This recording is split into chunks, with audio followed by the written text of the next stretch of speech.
Baik, selanjutnya tentang lam pada fi'il. Lam pada fi'il. Fi'il artinya kata kerja. Ini yang sudah belajar bahasa Arab atau sudah bisa, maka insya Allah akan lebih nyambung. Tapi bagi antuna akhwat yang belum belajar tidak mengapa, sekali lagi ini hanya faidah. Bagaimana cara lam kalau baca di fi'il? Kalau sebelumnya lam pada alif lam, dan alif lam itu hanya ada pada isim. Kalau sekarang lam pada fi'il. Maka lam pada fi'il, Syekh Jamzuri menyampaikan wa adhiranna lam fi'lim mutlaqo, dan tampakkanlah atau izharkanlah lam fi'il mutlaqon secara mutlak. Dan ini sebetulnya para ulama tajwid memberikan kritikan karena tidak secara mutlak juga. Lam fi'il tidak secara mutlak diizharkan, ditampakkan atau dibaca. Karena ada di mana lam fi'il itu idgham ke huruf setelahnya, yaitu lam dan ro pada riwayat Hafiz. Maka di sini ada kritikan oleh ulama tajwid yang lain. Fi nahwi qul na'am wa qulna wal taqo. Maka contohnya apa? Fi nahwi contohnya yaitu adalah kul, ya, lamnya terbaca, kul na'am terbaca walaupun setelahnya ada na'am. Wa kulna, lalu lamnya juga terbaca, kulna bukan kunna, bukan. Wal taqo, dan juga lamnya terbaca wal taqo. Ini maksud dari matan beliau. Nah, saya akan jabarkan sedikit demi sedikit. Jadi lam ya pada fi'il terbagi menjadi dua. Ada yang di akhir kata, ada yang di tengah. Mohon maaf ya, biar jelas. Tengah kata. Nah, ada yang di akhir kata dan di tengah kata. Ada yang di akhir kata dan di tengah kata. Maksudnya gimana? Jadi lam ini, lam sukun yang tadi ya, lam sukun yang tadi itu ada terkadang di fi'il itu di akhir katanya dia atau di tengah katanya. Nah, lam pada tengah kata yang akan kita bahas sekarang adalah lam fi'il pada tengah kata. Tengah kata. Contohnya adalah kulna ya, yang tadi disampaikan Syekh, kulna.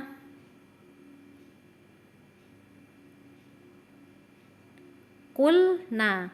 Perhatikan akhwat ya, lihat huruf lam yang kita perhatikan adalah lam karena kita belajar tentang lam. Lamnya ada di tengah-tengah. Sebelumnya qaf, setelahnya na, maka dibaca jelas kulna, tidak ada yang kunna. Kunna tidak ada. Kalau lam di tengah kata maka pasti dia mutlak dibaca jelas atau izhar. Atau contoh yang lain. Contoh yang lain iltaqo yang tadi saya sampaikan. Ya, iltaqo. Ini lamnya ada di tengah-tengah. Maka dibaca jelas juga, bukan ittaqo, bukan. Dan ini fi'il ya, bukan alif lam pada isim, bukan. Ini bukan alif lam pada isim. Dan seterusnya. Saya tidak bisa jabarkan satu persatu karena waktu. Lalu sekarang ke lam fi'il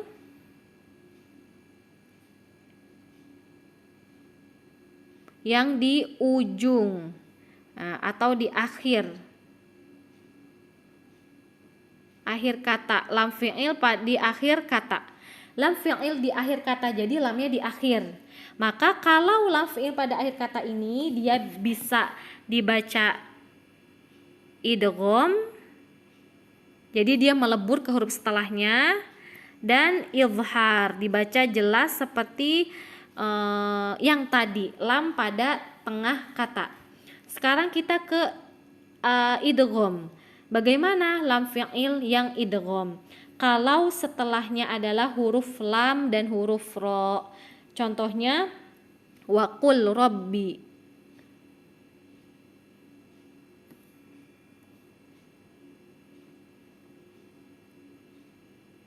Waqul Rabbi.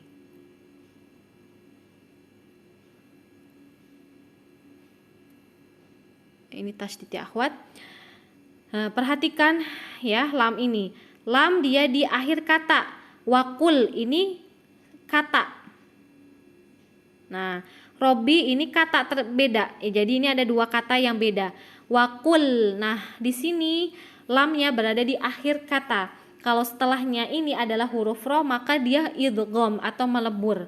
Waqur Rabbi, sehingga dibaca waqur Rabbi, bukan waqul Rabbi.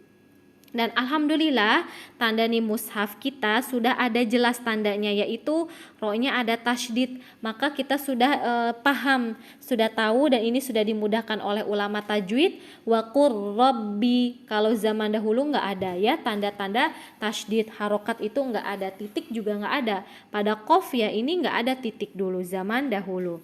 Maka tandanya sudah tasydid sehingga mudah bagi kita. Waqur Rabbi, bukan waqul Rabbi. Lalu contohnya pada huruf lam, bagaimana kalau pada huruf lam? Qul lilladzi. Qul lil ladzina.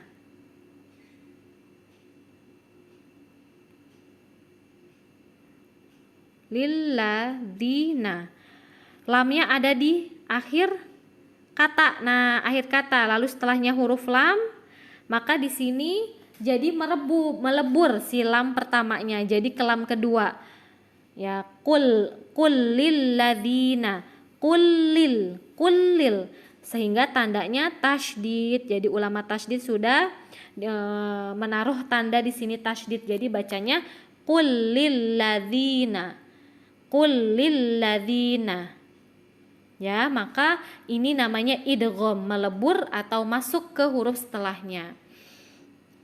Lalu bagaimana kalau yang idhar? Nah, idhar pada ujung atau akhir kata maka banyak. Jadi kesimpulannya begini, saya ulangi. Pada lam fi'il ya, lam fi'il itu bisa jadi lamnya di tengah kata, bisa jadi lamnya di akhir kata. Kalau lam di tengah kata maka sudah pasti dibaca jelas semua. Qulna, waltaqo, itu lamnya di tengah kata. Tapi kalau di akhir kata maka bisa dua keadaan, bisa dibaca idhar, bisa dibaca idgham, bisa idhar, bisa idgham. Nah, bisa idgham. Dan yang idgham terjadi kalau hanya setelahnya lam dan huruf ro. Udah gitu aja. Sisanya itu izhar. Qul lil ladzina. Qul lamnya di akhir. Lalu ada kata setelahnya lil ladzina, setelahnya huruf lam. Jadi idgham. Qul lil ladzina. Atau tadi waqur rabbi. Ya, waqur rabbi. Qul rabbi. Ini lamnya di akhir kata, lalu setelahnya ada huruf ro, maka melebur. Waqur rabbi, qur rabbi, bukan waqul rabbi, bukan. Maka ini idgham, dan ini hanya ada pada lam dan huruf ro. Ya, ini saja akhwat, semoga dapat dipahami. Dan ini sebetulnya ilmu praktek, hanya teori itu hanya sebagai penunjang. Jadi antuna tidak cukupkan dengan hanya sekedar mendengarkan materi, tapi dipraktekkan juga bersama gurunya, karena tajwid harus dengan guru, disebabkan tajwid adalah ilmu riwayat, karena Al-Quran itu datang kepada kita dengan riwayat. Barakallahu fikunna akhwat, subhanakallahumma wa bihamdika asyhadu an la ilaha illa anta astaghfiruka wa atubu ilaik.